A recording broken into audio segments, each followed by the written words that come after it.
It's time to combine two worlds, the Brady Bunch, which has brought my channel a lot of success recently, and comic books, which is mostly what I've been doing here on YouTube for quite a while. The Brady Bunch actually came out with two comic books. This is issue 1 from February of 1970 and issue 2 from May of 1970. That was it. That was the entire run from Dell Comics. 15 cents. I wish they cost 15 cents. These were actually pretty expensive. But let's take a look at the first one to start things off. So these were published at the end of the first season. And apparently this one was owned originally by someone named AK. I wonder if his last name was 47. In the Brady house, everything is just the same as it is in any other house. If every other house had 6 kids, that is.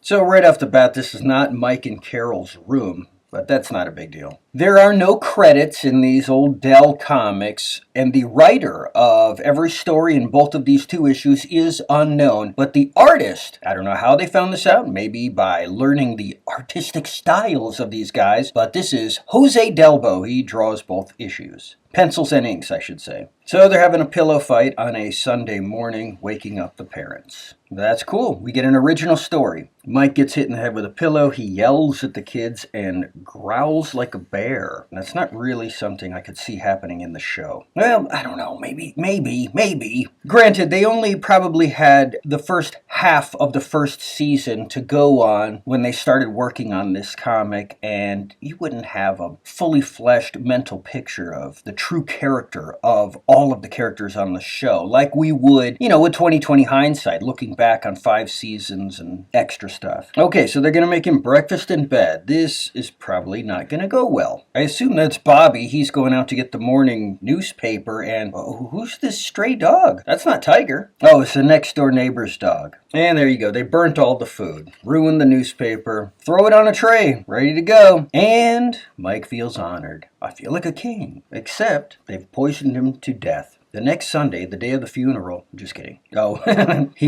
so the next Sunday, Mike went out and got breakfast for the family to avoid that. Before we start the second story, man, did you see the news? Hot on the heels from November, just a few months ago, with Superman issue 1. It broke the record for highest amount of money paid for a single comic book. Well, I remember at the time thinking, that record should be held by Action Comics #1. Well, now it's just happened. A 9.0 copy of Action Comics #1, previously owned by Nicolas Cage, was just sold for $15 million. That is the new record. I like that.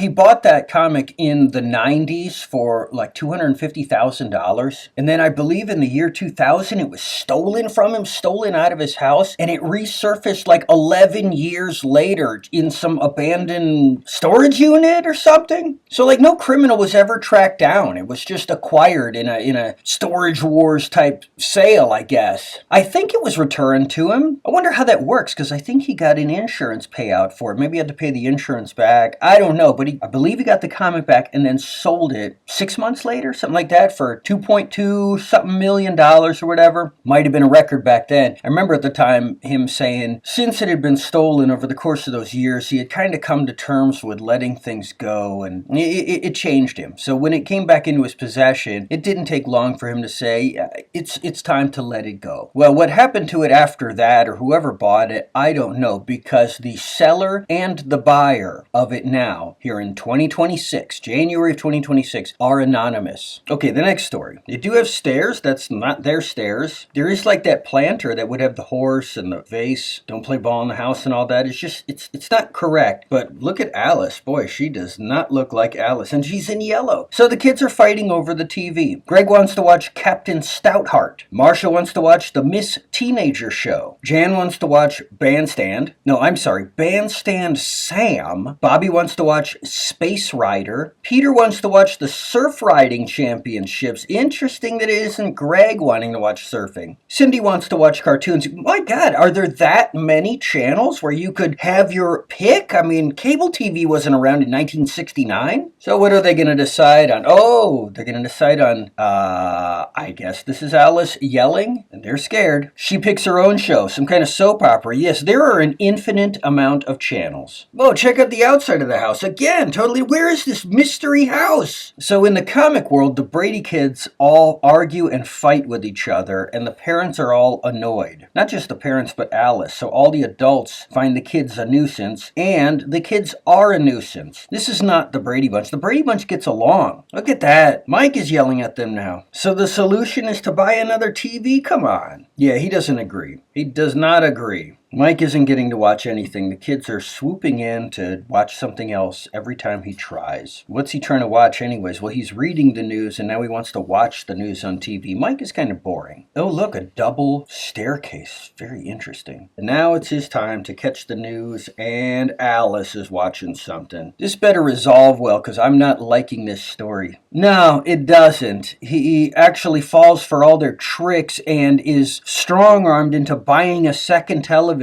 for them. It just arrives while he's at work? Yeah, it was delivered. He comes home. Now he's parking across the block, I guess. And Carol and Alice are watching the soaps and the kids are all still fighting over the new TV. That is not a solution. That is definitely not a Brady solution either. Fail! Okay, make it right with story number 3. Well, before we start story number 3, a couple months back, in fact, I think it was November, the same time that Superman number 1 broke that record, I made a parody video about a local YouTube channel about comic books that had just come up out of nowhere, rocketed off into the stratosphere, and people cannot get enough of their content. And I gotta say, it really sticks in my craw. Well, the joke's on me. The very next day, they posted a video and they went and pulled out every single comic that I did in my parody video. Were they watching me? I could only hope. It got no views, so I don't think anyone watched it. Well, just the other day, I posted a new video about Wizard Magazine issue 1. And you know what happened the very next day?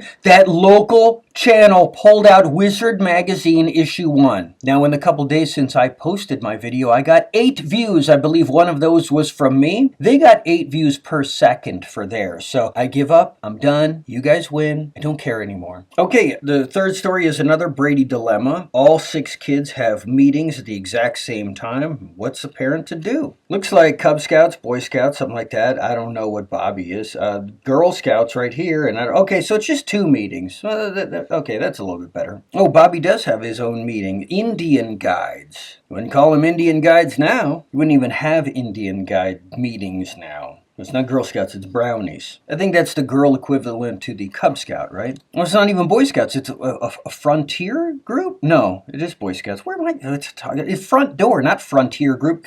Learn how to read, Kevin. Oh, it's Cindy's birthday. Cindy's birthday party. So there are a lot of things going on this day. What is this, Civil War reenactment? My gosh, guess Alice took the day off. So finally all the meetings are over, she can take a break, and now Mike has come home. And it is a good drawing of Mike. Oh no, he brought all his work fellows home. She's got to make dinner for all of them. If only they had a maid. So we'll finish things off with this final story. But before we begin the final story, I got one more thing to say. My channel has now become monetized. Kinda, sorta. So when I started, seriously making videos in 2016, every YouTube channel was monetized. It was just like auto-monetized. And by the end of that year, I had made 23 cents. They don't send that to you. You have to make $20 before they send you any money. And there in 2017, they changed the rules. I became demonetized. Now there was like a criteria you have to meet. And I just met it. You need to have 3 video uploads every 90 days or more.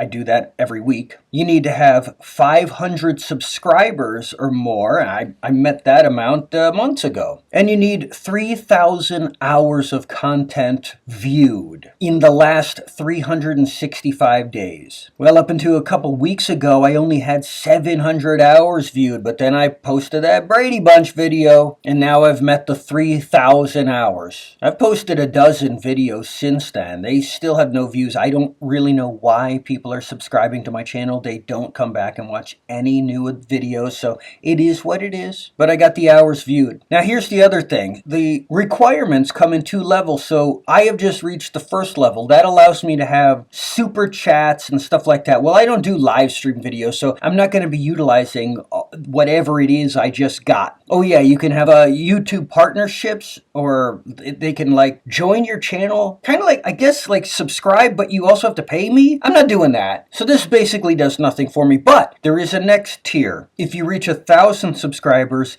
and 4,000 hours of content viewed in 365 days, YouTube then puts ads on your channel and you start to generate money. Now, interestingly, I can already kind of see like how much my channel would be making if it had advertisements. I believe it showed me $5.43. I'm not really going to know for sure until I meet that threshold, but I may actually meet that soon. You see, I do have more than 4,000 hours watched. In fact, I got the 3,000 hours watched 5 days ago. But YouTube's calculations of hours watched are always 5 days behind because they're trying to mete out valid hours versus like bots and fake things, or you watching your own channel, or whatever it is that they do. So in a few days, sometime next week, it's going to pass over that 4,000 hour part, but I still need to reach 1,000 subscribers. Well, considering 2 weeks ago I was around 600 subscribers, and tomorrow I'm going to reach like 900 subscribers, I see that 1,000 subscribers coming pretty soon. And then I'm going to have to post videos actually worth watching. Now, you know what? It's too bad I have so many people watching my channel now, because my best work is behind me and nobody really goes back and watches old content. I don't know if I have as much good content ahead of me. Maybe, hopefully. It certainly ain't this video. Okay,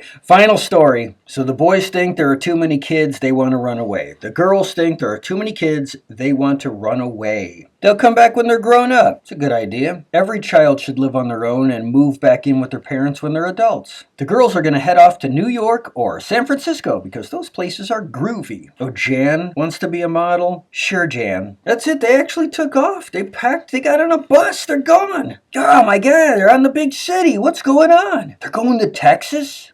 The guy says, I think we have another bunch of runaways. This is a common thing, I guess. Okay, the boys finally come to their senses. The girls come to theirs. Guys behind the counter knew they would. They were just riding it out. So there was no problem. They created a problem. They solved it on their own. And they come home and tell the parents, who just have big smiles. They're not freaked out by how all 6 kids just took off to other states. We got a BB gun ad and another BB gun ad. Well, you want to quickly look at issue 2. Marcia's excited that someone named Benjamin is coming to town. Who the heck is Benjamin? Oh, he's the neatest thing to happen since miniskirts. He's a musician of sorts. Glad he's not in a miniskirt in that seated position. Everyone's excited except Cindy.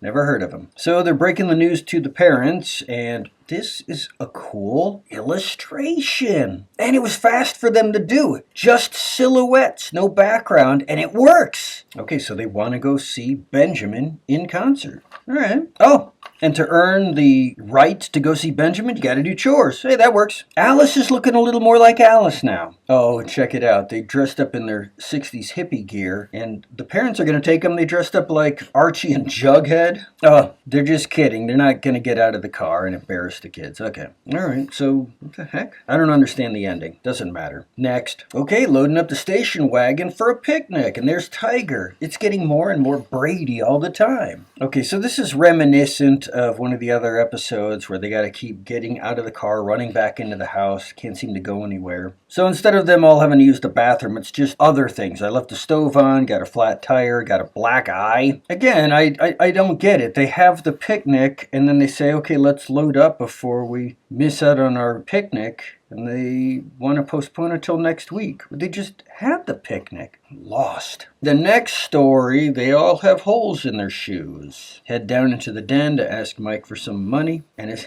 head explodes. Even Carol's shoes have holes. Off to the shoe store. Chaos ensues. Wonder why they took the bus into town. Did Mike need all of the cars that day to work from home? Building a tree house. Let's wrap this up. No girls allowed, I'm sure. Yeah, and so they put a sign on their door, no boys allowed. That's not good enough. They don't want to go go in the girls' room. So the girls destroyed their bikes and their stereo equipment? I don't know what's going on. Parents got to solve this. Oh, there is no resolution. Okay, well, that's it. Couple of gag gifts and another gun ad. Well, that's where we'll leave it. Doesn't really have the charm of the show. I can see why it didn't continue on for any more issues. But maybe someone should, give the comic series a shot again. Maybe they could do a better job this time. But as for me, I'll see you next time.